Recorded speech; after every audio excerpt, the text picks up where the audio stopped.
مرکزی وزیر پیٹرولیم اور قدرتی گیس دھرمیندر پردھان کا کہنا ہے کہ مرکزی حکومت کورونا سے مؤثر انداز میں نپٹ رہی ہے۔ انہوں نے کہا کہ ملک محفوظ ہاتھوں میں ہے اور وزیر اعظم نریندر مودی کی دور اندیشی کے نتیجے میں فی الحال ملک کے حالات دیگر مغربی ملکوں اور امریکہ سے بہتر ہیں۔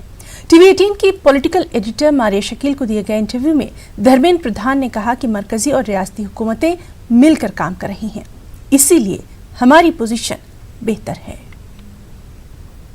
With the visionary leadership of Prime Minister Modi and compliment and contribution of all the citizens of the country and in the leadership of all the chief minister of the states, as a team India we have managed well till now. You have already mentioned the statistics. The statistics is the plain truth in comparison to other part of the globe. Lot many developed countries are facing different challenges regarding COVID-19. But in comparison to that, India, due to some early decision, due to certain firm decision, due to a teamwork, now India is in a better position. Prime Minister rightly said in the beginning of the lockdown, life is the priority.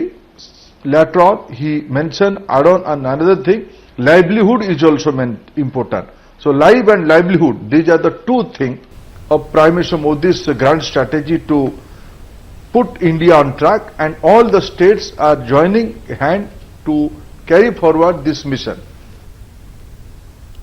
Uttar Pradesh میں مزدوروں کو گھر پہنچانے کے لیے کانگریس کی جانب سے 1000 بسوں کی پیشکش پر سیاسی کھینچتان شروع ہو گئی۔ وزیر اعلیٰ یوگی آدتیہ ناتھ کے مشیر مرتنجے کمار کا دعویٰ ہے کہ کانگریس نے جو ریاستی حکومت کو بسوں کی لسٹ سونپی ہے اس میں کئی نمبر 3 پہیہ گاڑیوں، موٹر سائیکلوں اور کار کے ہیں۔ اس کے جواب میں پرینکا گاندھی نے دوبارہ خط روانہ کیا۔ انہوں نے ریاستی حکومت پر مزدوروں کے مسائل پر سیاست کرنے کا الزام لگایا۔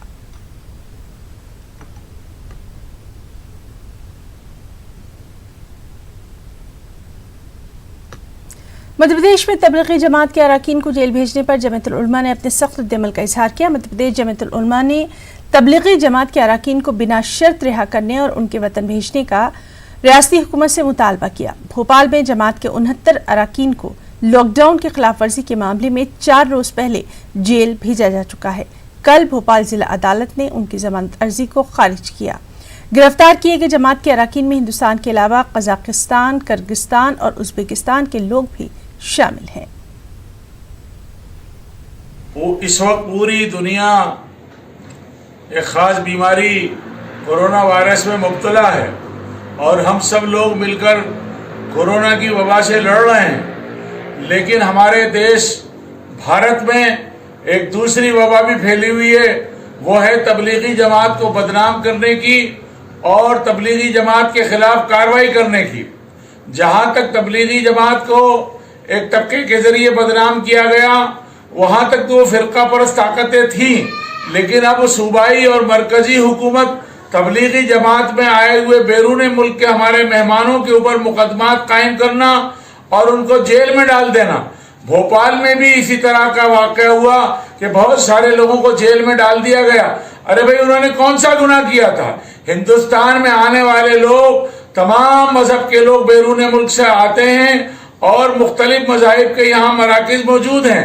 یہاں ہندوؤں کے بڑے بڑے تیرتھ ہیں، مٹھ ہیں، مندر ہیں، گرودوارے ہیں، چرچ ہیں، سب کے اندر عیسائی، بودھ، جین، پارسی سارے لوگ یہاں ہمارے ملک میں آتے ہیں اور سب ٹورسٹ ویزا پہ آتے ہیں۔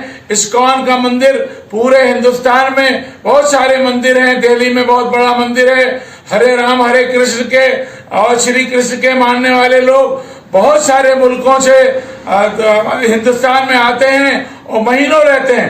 وہ سارے ٹورسٹ ویزا پہ آتے ہیں، کوئی ان کو نہیں پکڑتا۔ تبلیغی جماعت کے لوگ بھی برسوں سے یہاں تشریف لاتے رہے۔ تبلیغی جماعت کے اجتماعات 10-10 15-15 لاکھ لوگوں کے اجتماعات ہوتے ہیں۔ یہاں کی صوبائی حکومتیں ان کی مدد کرتی رہی